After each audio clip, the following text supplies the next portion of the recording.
On March 5th, 2001, WWE would be changed forever for both the short and long term. Vince McMahon was ingrained in a storyline with his family, where he was portraying his evil Mr. McMahon character when he confronted Trish Stratus in the middle of the ring on that night's episode of Monday Night Raw. The segment started with Trish Stratus cutting a promo apologizing to Vince for making him upset the week prior. Once Vince got to the ring, things took an interesting turn, and what millions of fans watched play out on their TV screens was now one of the most infamous and controversial segments in wrestling history. Trish Stratus was forced to strip down into her underwear and bark like a dog to show Vince McMahon just how sorry she truly was. In the short term, WWE pissed off fans, sponsors, and broadcast partners alike, notably UK-based Sky Sports. Sky Sports notably edited out this segment from their presentation of that week's show. Vince McMahon conducted an interview with NBC's Bob Costas shortly after this segment, which is known for Costas infamously getting under the skin of Vince McMahon due to the criticism of both WWE's programming and the XFL. Vince McMahon's responses to Costas questioning the content of WWE TV 14 programming were used against McMahon for years to come. To paraphrase, Vince told Costas in response that people took the Trish segment out of context and said that you needed to watch the shows in the weeks leading up to the segment. Vince later reassured that the evil Mr. McMahon would get his comeuppance at the hand of Trish, which she later did at WrestleMania X7. This interview was filmed prior to that year's WrestleMania, which the conspiracy theorists asked me, did the backlash WWE received force them to change plans? Highly unlikely. In hindsight, Trish Stratus was a major part in one of WWE's most important storylines going into WrestleMania 17, arguably second only to Rock and Austin.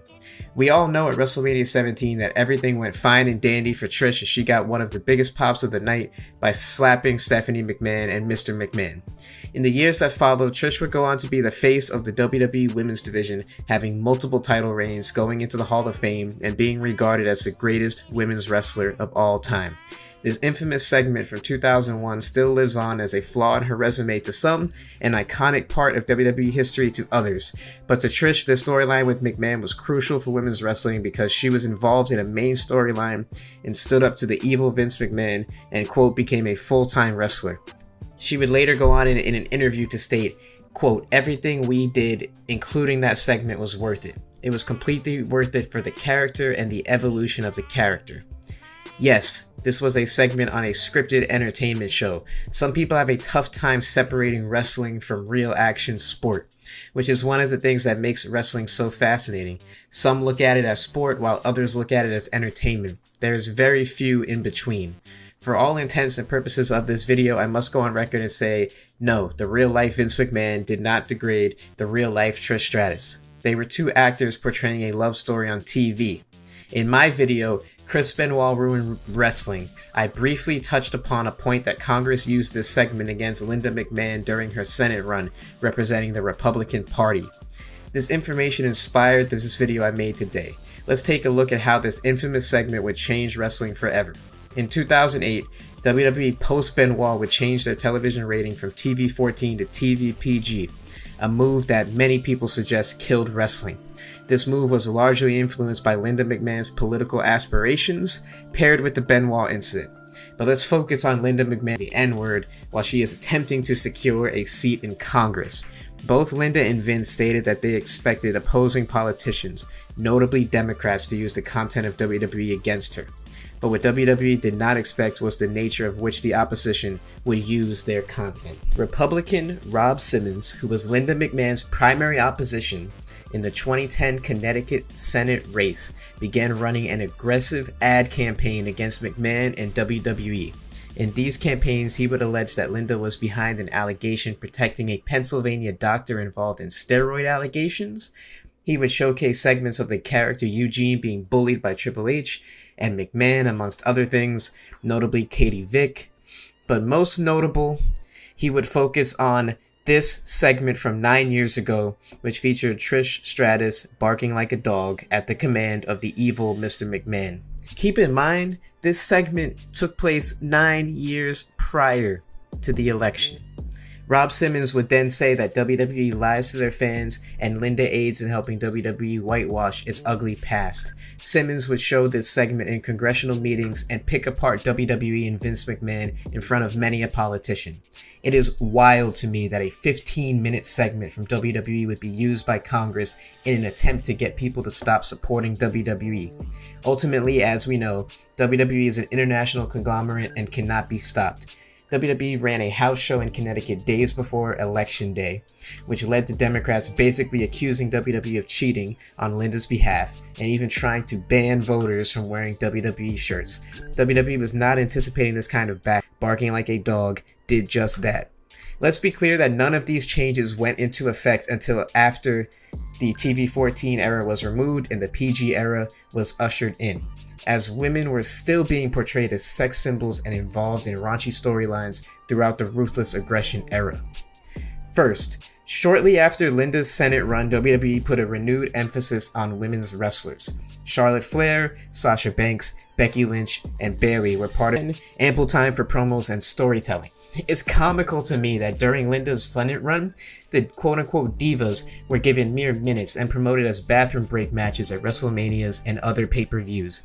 Vince McMahon would empower his daughter Stephanie McMahon to create the aforementioned Women's Revolution, in which WWE tried to start with a clean slate regarding women's wrestling.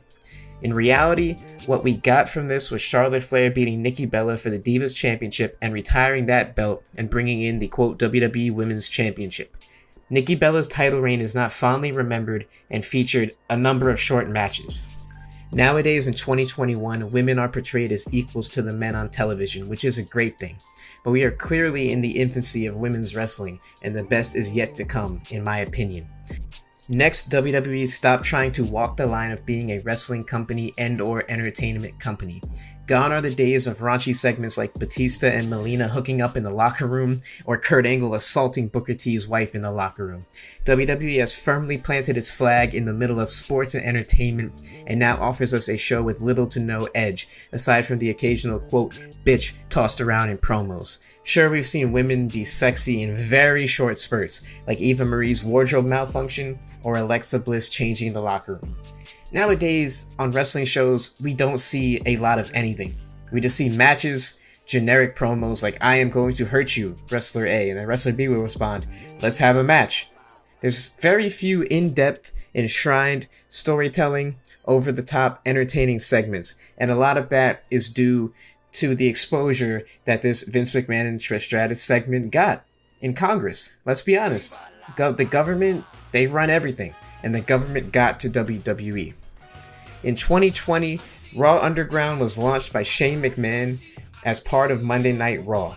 On it featured half-naked female dancers for maybe a minute or two, and the outrage on social media was so intense that WWE had to remove the dancers the very next week. In the outrage, people would say things like, this isn't the Attitude Era. They would point to this Trish segment and say stuff like this does not belong in wrestling. In closing, this segment, along with the Katie Vick segment, which I will be making a video on in the near future, are undoubtedly two of WWE's biggest mistakes, and I'm sure Vince McMahon regrets putting them on TV. Raunchiness is great though, don't get me wrong. Young me loved watching Kelly Kelly's expose, or Tori Wilson and Sable dancing on each other. But with this segment with Trish barking like a dog, WWE, they took it way too far, let's be honest. It was going over the top for the sake of going over the top. The McMahon family story at WrestleMania 17 would have been just as good, probably better, without this segment. It is due to this segment that, in my opinion, WWE will never be able to have raunchiness again in its programming, the way Congressmen who were raised to hate wrestling or to not ever be exposed to it due to this election. The simple argument against this video would be, should WWE have just stayed away from politics? Yeah, maybe so. But the McMahons think they can conquer the world, and Congress and the political world certainly humbled them all over a 15-minute fictional piece of television featuring the boss of the company and the sexiest, most badass woman to ever step foot in a wrestling ring. I will leave you with some questions. Do you enjoy raunchy segments in wrestling? Did you enjoy this particular segment? Do you think WWE should have stayed away from politics altogether? Those are all fascinating questions. Maybe I'll address them in future videos. But for now, I'm going to leave you with this video. As always, thank you all so much for watching. This has been Wrestling Uncovered, and I will talk to you on my next video.